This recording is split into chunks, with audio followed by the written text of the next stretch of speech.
आजकल अखिलेश जी हिंदू धर्म को बचाने निकले हुए हैं।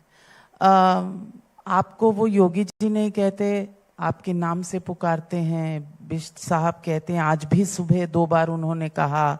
उसके बाद स्वामी अविमुक्तेश्वरानंद जी के साथ जो हुआ मौन अमावस्या के दिन, उस पर बहुत कुछ आपके साथ कहा सुना के संतों के साथ आप दुर्व्यवहार कर रहे हैं और शंकराचार्य के साथ। ये हिंदू धर्म के रक्षक अखिलेश जी बन गए हैं, ये चेंज कैसे आ गया? ये अच्छी बात है। कम से कम उनको सद्बुद्धि आ रही है और ये एक सही दिशा में, लेकिन ये वास्तव में आस्था नहीं है, ये अवसरवाद है। अविमुक्तेश्वरानंद का नाम जपते जपते वह कल गाजी की वकालत करने लग जाएगा, आप देखना।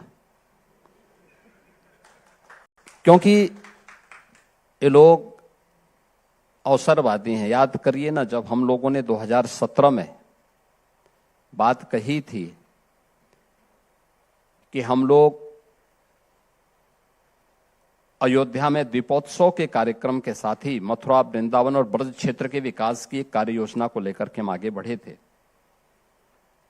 एक चर्चा आई थी, सामान्य चर्चा आई थी कि मथुरा में या वृंदावन में भगवान कृष्ण की एक ऊंची प्रतिमा की स्थापना होनी चाहिए। तो इन्होंने घोषणा की थी कि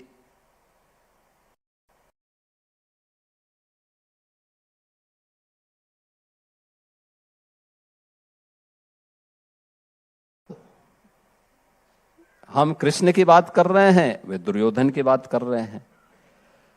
हम राम की बात करते हैं, वे बाबर की बात करते हैं। हम लोह पुरुष सरदार वल्लभ भाई पटेल की बात करते हैं तो वो जिन्ना की वकालत करते हैं। तो मैं यही कह रहा हूं, ये लोग कर भी रहे हैं, ऐसा नहीं। ये गाजी जो था, सालार मसूद गाजी, ये मोहम्मद गजनवी का भांजा था।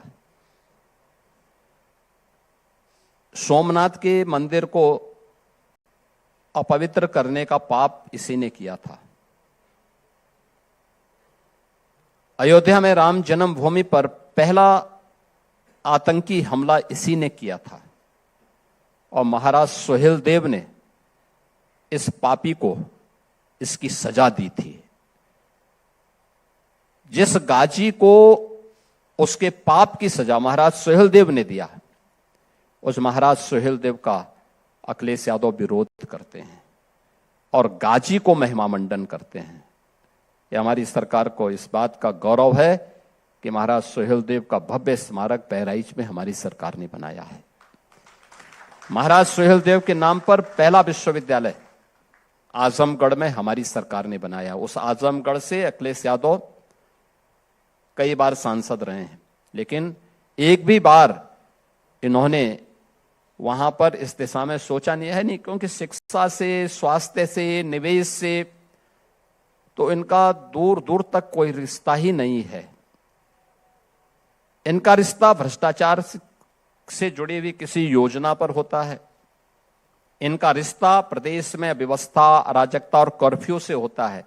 इसलिए इनके मुंह से इस प्रकार के शब्द निकलना, आस्था से जुड़े हुए मुद्दों पर ये बात करें, तो ये आस्था नहीं है, ये अवसरवाद है।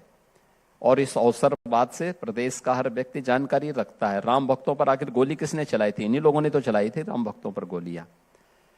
हर एक स्तर पर 84 कोस की परिक्रमा को इन्होंने रोका था। अयोध्या में 84 कोसी की परिक्रमा जो होती है, उसको भी अवरोध इन्होंने पैदा किया था। जन्माष्टमी के अवसर पर एक पर्व ऐसा होता है जो जेल में और थानों में आयोजित होता है, जन्माष्टमी। अखिलेश यादव ने मुख्यमंत्री कालखंड के दौरान जन्माष्टमी को रोक लगा दी थी। कावड़ यात्रा एक ऐसी यात्रा है जिसमें समाज का अंतिम पायदान का व्यक्ति भी हर हर बम बम बोल करके यात्रा में निकलता है, पैदल चलता है, कोई अपेक्षा नहीं होती। इन लोगों ने उस पर भी रोक लगाई, कहा साहब ये बम बम क्यों बोल रहे हैं। अब ये तो उनकी सोच है। हमारी सरकार आई, आज आप देखते होंगे गाजियाबाद से लेकर के हरिद्वार के बीच 4 करोड़ कावड़ यात्री जाते हैं, जिसमें उत्तर प्रदेश, दिल्ली, हरियाणा, पंजाब, हिमाचल, राजस्थान, इन सभी राज्यों से लोग आते हैं और गंगा जी से जल लेके, हरिद्वार के हर जी की पेड़ी से जल लेकर के फिर वापस अपने गांवों की तरफ वापस जाते हैं, अपने प्रदेश में, अपने जनपद में जाते हैं। 17 में मैं आया था, जुलाई में, सावन का माह था, कावड़ यात्रा प्रारंभ होनी थी। पता लगा साहब कावड़ यात्रा रोक दी जा रही है। मैंने कहा भी क्यों? तो बताया गया कि साहब पिछली सरकारों के नोटिफिकेशन है, उनके शासनादेश हैं कि साहब ये सब कावड़ यात्रा से हिंसा फैल सकती है, अव्यवस्था फैल सकती है। हमने कहा भी किसी हिंदू पर्व और त्योहार से हिंसा तो नहीं फैलती है, और ये किसने बोल दिया कि हिंसा फैलती है? आप एक गाइडलाइन तय करिए, रोक कैसे लगा देंगे? ये परंपरागत रूप से चला रहा है। उन्होंने कहा नहीं साहब पिछली सरकारों ने रोका था, इसके लिए धरना प्रदर्शन लोग स्थानीय स्तर पर करते हैं, फिर माघ इस मेले के बाद, सावन के मेले के बाद ये सब समाप्त हो जाता है। हमने कहा भी ऐसा नहीं होगा, आप कावड़ यात्रा निकालने की तैयारी करिए। उन्होंने कहा, हमने कहा इसके लिए सीसीटीवी कैमरा लगाइए, ड्रोन का उपयोग करिए, कौन उपद्रव कर रहा है इसको चिन्हित करिए, और निगरानी करने के लिए राज्य का हेलीकॉप्टर लेकर के जाइए। हम इसकी छूट दे रहे हैं, आप निगरानी करिए। आप आश्चर्य करेंगे, इन्होंने घंटा, घड़ियाल, शंख बजाने में भी रोक लगा दी थी। हमने कहा भाई एक कावड़ यात्रा है, भगवान शिव की यात्रा है, कोई 100 की यात्रा नहीं है, और शिव की यात्रा धूम धड़ाके के साथ निकलनी चाहिए, और राज्य के हेलीकॉप्टर से उन पे पुष्प वर्षा भी करिए।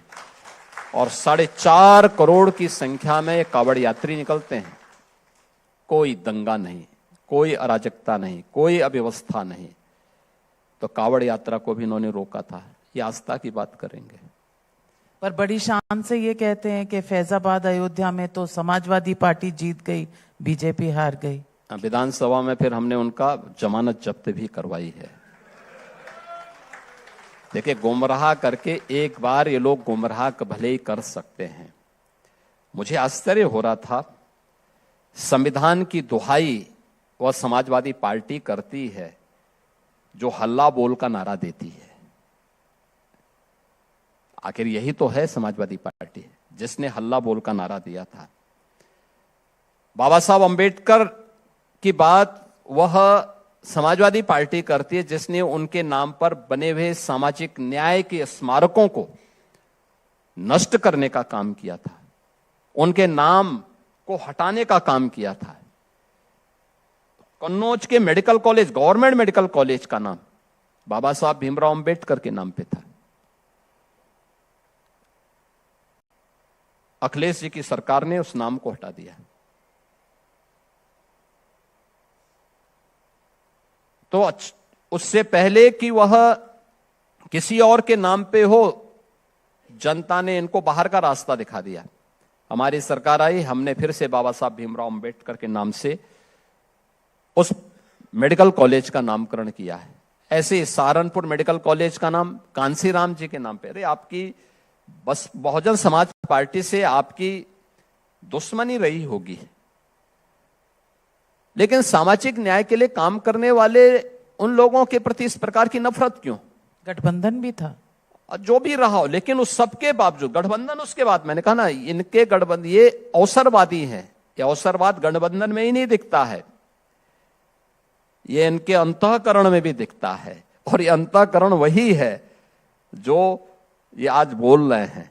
इसलिए हर व्यक्ति, यूपी का हर व्यक्ति तो जानता है इनके बारे में, और इसलिए उनको वो कुछ भी बोलते हैं अब उनको लोग गंभीरता से लेना भी बंद कर दिए हैं। जैसे राहुल गांधी को पूरे देश के अंदर लोगों ने से गंभीरता से लेना बंद कर दिया है, ऐसे ही अखिलेश यादव यूपी के अंदर अब उसके दूसरे नमूने बन गए हैं कि जिनको लोगों ने गंभीरता से लेना बंद कर दिया है।